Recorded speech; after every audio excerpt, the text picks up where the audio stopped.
제7장. 너희가 쓴 문제에 대하여 말하면 남자가 여자를 가까이 아니함이 좋으나 음행을 피하기 위하여 남자마다 자기 아내를 두고 여자마다 자기 남편을 두라. 남편은 그 아내에 대한 의무를 다하고 아내도 그 남편에게 그렇게 할지라. 아내는 자기 몸을 주장하지 못하고 오직 그 남편이 하며 남편도 그와 같이 자기 몸을 주장하지 못하고 오직 그 아내가 하나니 서로 분방하지 말라. 다만 기도할 틈을 얻기 위하여 합의상 얼마 동안은 하되 다시 합하라. 이는 너희가 절제 못함으로 말미암아 사탄이 너희를 시험하지 못하게 하려 함이라. 그러나 내가 이 말을 함은 허락이요 명령은 아니니라. 나는 모든 사람이 나와 같기를 원하노라. 그러나 각각 하나님께 받은 자기의 은사가 있으니 이 사람은 이러하고 저 사람은 저러하니라. 내가 결혼하지 아니한 자들과 과부들에게 이르노니 나와 같이 그냥 지내는 것이 좋으니라. 만일 절제할 수 없거든 결혼하라. 정욕이 불같이 타는 것보다 결혼하는 것이 나으니라. 결혼한 자들에게 내가 명하노니 명하는 자는 내가 아니요 주시라. 여자는 남편에게서 갈라서지 말고 만일 갈라섰으면 그대로 지내든지 다시 그 남편과 화합하든지 하라. 남편도 아내를 버리지 말라. 그 나머지 사람들에게 내가 말하노니 이는 주의 명령이 아니라. 만일 어떤 형제에게 믿지 아니하는 아내가 있어 남편과 함께 살기를 좋아하거든 그를 버리지 말며, 어떤 여자에게 믿지 아니하는 남편이 있어 아내와 함께 살기를 좋아하거든 그 남편을 버리지 말라. 믿지 아니하는 남편이 아내로 말미암아 거룩하게 되고 믿지 아니하는 아내가 남편으로 말미암아 거룩하게 되나니 그렇지 아니하면 너희 자녀도 깨끗하지 못하니라. 그러나 이제 거룩하니라. 혹 믿지 아니하는 자가 갈리거든 갈리게 하라. 형제나 자매나 이런 일에 구애될 것이 없느니라. 그러나 하나님은 화평 중에서 너희를 부르셨느니라. 아내 된 자여 내가 남편을 구원할는지 어찌 알 수 있으며 남편 된 자여 내가 내 아내를 구원할는지 어찌 알 수 있으리요. 오직 주께서 각 사람에게 나누어 주신 대로 하나님이 각 사람을 부르신 그대로 행하라. 내가 모든 교회에서 이와 같이 명하노라. 할례자로서 부르심을 받은 자가 있느냐 무할례자가 되지 말며, 무할례자로 부르심을 받은 자가 있느냐 할례를 받지 말라. 할례 받는 것도 아무것도 아니요 할례 받지 아니하는 것도 아무것도 아니로되 오직 하나님의 계명을 지킬 따름이니라. 각 사람은 부르심을 받은 그 부르심 그대로 지내라. 내가 종으로 있을 때 부르심을 받았느냐 염려하지 말라. 그러나 내가 자유롭게 될 수 있거든 그것을 이용하라. 주 안에서 부르심을 받은 자는 종이라도 주께 속한 자유인이요 또 그와 같이 자유인으로 있을 때 부르심을 받은 자는 그리스도의 종이니라. 너희는 값으로 사신 것이니 사람들의 종이 되지 말라. 형제들아, 너희는 각각 부르심을 받은 그대로 하나님과 함께 거하라. 처녀에 대하여는 내가 주께 받은 계명이 없으되 주의 자비하심을 받아서 충성스러운 자가 된 내가 의견을 말하노니 내 생각에는 이것이 좋으니 곧 임박한 환난으로 말미암아 사람이 그냥 지내는 것이 좋으니라. 내가 아내에게 매였느냐 노이기를 구하지 말며, 아내에게서 노였느냐 아내를 구하지 말라. 그러나 장가가도 죄 짓는 것이 아니요 처녀가 시집가도 죄 짓는 것이 아니로되 이런 이들은 육신의 고난이 있으리니 나는 너희를 아끼노라. 형제들아, 내가 이 말을 하노니 그때가 단축하여진 고로 이후부터 안에 있는 자들은 없는 자같이 하며 우는 자들은 울지 않는 자같이 하며 기쁜 자들은 기쁘지 않은 자같이 하며 매매하는 자들은 없는 자같이 하며 세상 물건을 쓰는 자들은 다 쓰지 못하는 자같이 하라. 이 세상의 외형은 지나감이니라. 너희가 염려 없기를 원하노라. 장가가지 않은 자는 주의 일을 염려하여 어찌하여야 주를 기쁘시게 할까 하되, 장가간 자는 세상 일을 염려하여 어찌하여야 아내를 기쁘게 할까요. 마음이 갈라지며 시집가지 않은 자와 처녀는 주의 일을 염려하여 몸과 영을 다 거룩하게 하려 하되, 시집간 자는 세상 일을 염려하여 어찌하여야 남편을 기쁘게 할까 하느니라. 내가 이것을 말함은 너희의 유익을 위함이요 너희에게 올무를 놓으려 함이 아니니 오직 너희로 하여금 이치에 합당하게 하여 흐트러짐 없이 주를 섬기게 하려 함이라. 그러므로 만일 누가 자기의 약혼에 대한 행동이 합당하지 못한 줄로 생각할 때 그 약혼의 홍기도 지나고 그같이 할 필요가 있거든 원하는 대로 하라. 그것은 죄 짓는 것이 아니니 그들로 결혼하게 하라. 그러나 그가 마음을 정하고 또 부득이한 일도 없고 자기 뜻대로 할 권리가 있어서 그 약혼녀를 그대로 두기로 하여도 잘하는 것이니라. 그러므로 결혼하는 자도 잘하거니와 결혼하지 아니하는 자는 더 잘하는 것이니라. 아내는 그 남편이 살아있는 동안에 매여 있다가 남편이 죽으면 자유로워 자기 뜻대로 시집갈 것이나 주 안에서만 할 것이니라. 그러나 내 뜻에는 그냥 지내는 것이 더욱 복이 있으리로다. 나도 또한 하나님의 영을 받은 줄로 생각하노라.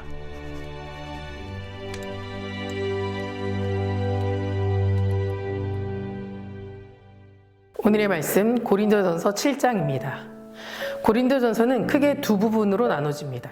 1장에서 6장까지는 고린도 교회의 문제들에 대한 바울의 책망과 권면을 다루고 있고 7장과 15장까지는 고린도 교회가 바울에게 질문한 중요한 신앙생활에 대한 바울의 답변들입니다.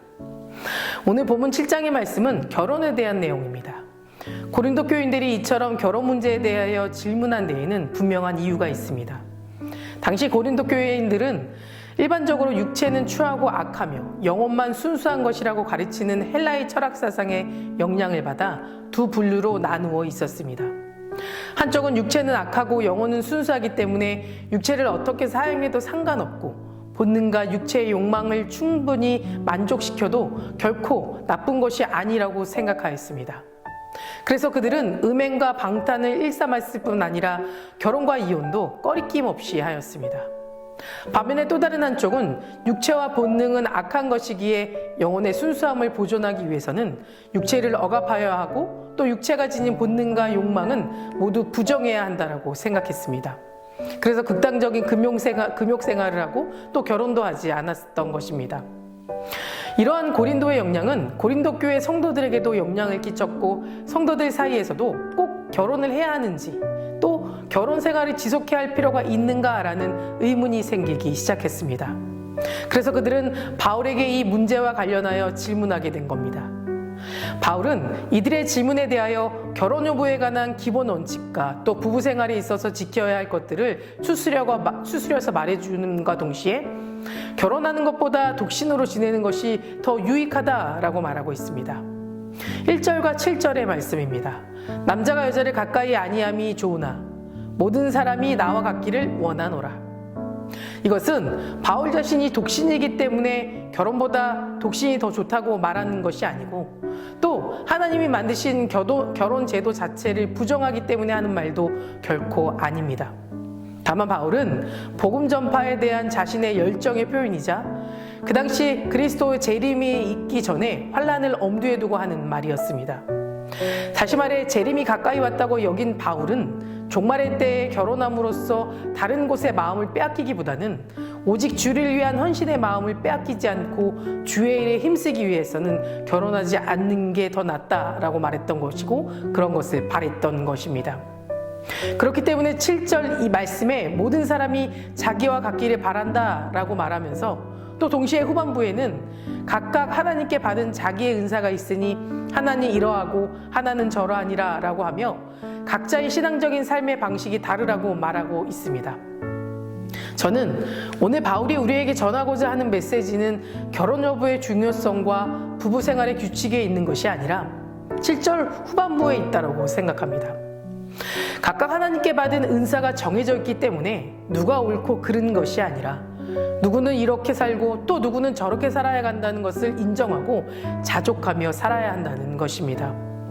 사도 바울은 로마서 말씀을 통해서 내게 주신 은혜로 말미암아 너희 중 각 사람에게 말하노니 마땅히 생각할 그 이상의 생각을 품지 말고 하나님께서 각 사람에게 나눠주신 믿음의 분량대로 지혜롭게 생각하라 라고 했습니다. 뿐만 아니라 사도 바울은 각 사람이 부르심을 받은 그대로 행하라 라는 말을 17절과 20절 그리고 24절에 나눠 세 차례나 반복하고 있습니다.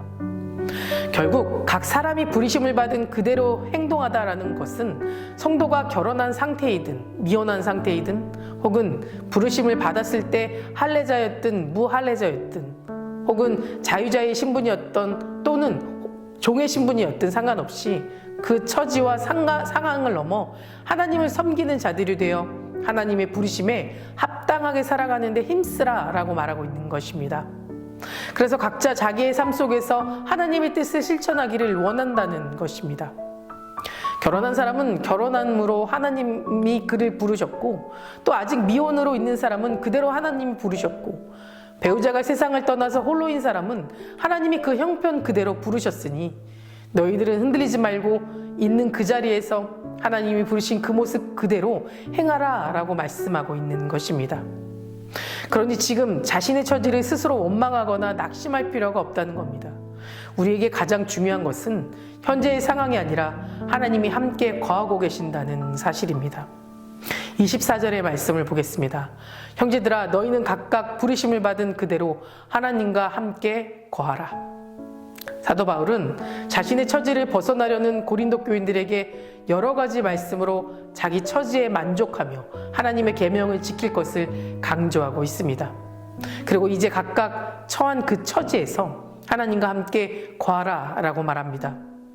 하나님과 함께 거하라는 말은 하나님과 동행하며 하나님 곁에 있으라는 겁니다. 하나님과 동행하고 하나님 곁에 있으라는 것은 결국 무슨 일이든지 하나님 중심으로 행하라는 의미이고 동시에 자기의 삶에 하나님을 더하라는 겁니다. 우리는 우리가 처한 상황에서 하나님을 더하는 삶으로 살아가야 합니다. 가난한 자가 그 삶에 하나님을 더하게 되면 풍족해질 수 있습니다. 하박국 선지자처럼 비록 아무것도 가진 것이 없지만 나는 여호와로 인하여 즐거워하며 나의 구원의 하나님으로 인하여 기뻐하리로다 라고 고백할 수 있게 됩니다. 또한 부유한 사람에게 하나님을 더하면 겸손해지고 남을 도우며 물질을 바르게 사용하는 데 지혜로운 사람이 됩니다. 또 사업하는 사람에게는 하나님을 더하면 남을 이용하지 않고 정직하게 사업하는 사람이 되고 직장인들에게 하나님을 더하면 깨부리는 사람이 아니라 성실한 사람이 됩니다. 이렇게 우리의 삶이 하나님을 더하는 삶으로 살아가게 될 때 우리는 하나님의 영광을 드러내는 삶으로 변화되는 사람이 됩니다. 그리고 어떤 상황이 있을지라도 기쁨과 소망을 바라보며 살아갈 수 있습니다. 사랑하는 성도 여러분, 우리에게 하나님을 빼면 우리는 그저 죄인의 신분밖에 되지 않습니다. 그러니 우리 각자의 삶에 하나님을 더하는 삶으로 살아가시기 바랍니다. 아무리 작은 일이라도 자신을 위해서가 아니라 하나님 위해 일하는 그런 그리스도인이 되시기 바랍니다. 세상 사람들은 자신이 얼마나 많은 것을 가지고 있는 사람인지 또 얼마나 많은 사람들에게 영향력을 끼치는 사람이 되었는지를 신경 쓰며 살아갑니다. 그러나 우리 그리스도인들은 내가 어떤 처지에 있든지 하나님의 종으로, 하나님의 자녀로, 하나님의 뜻에 순종하는 것에 관심을 두고 살아가야 합니다. 이것이 세상 사람들과 그리스도인이 살아가는 가치관의 차이입니다.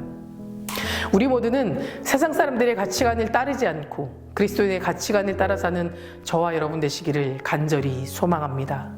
다 같이 기도하시겠습니다. 오늘은 목요일입니다. 목요일의 공동기도 제목은 다음 세대와 그 가정을 위해서 함께 기도하시겠습니다. 우리 아이들이 예배의 자리를 떠나지 않게 해달라고 기도해 주시고 다음 세대 아이들이 세상의 죄에 물들지 않고 믿음으로 자라게 하고 또 각 가정의 예배가 회복되며 세워질 수 있도록 함께 기도해 주시기 바랍니다. 사랑과 은혜가 충만하신 하나님, 오늘도 주님 앞에 기쁨으로 예배하길 원합니다. 오직 예수 그리스도만이 구원자 되심을 고백합니다. 예수 그리스도의 은혜로 살아가고 있음을 고백합니다.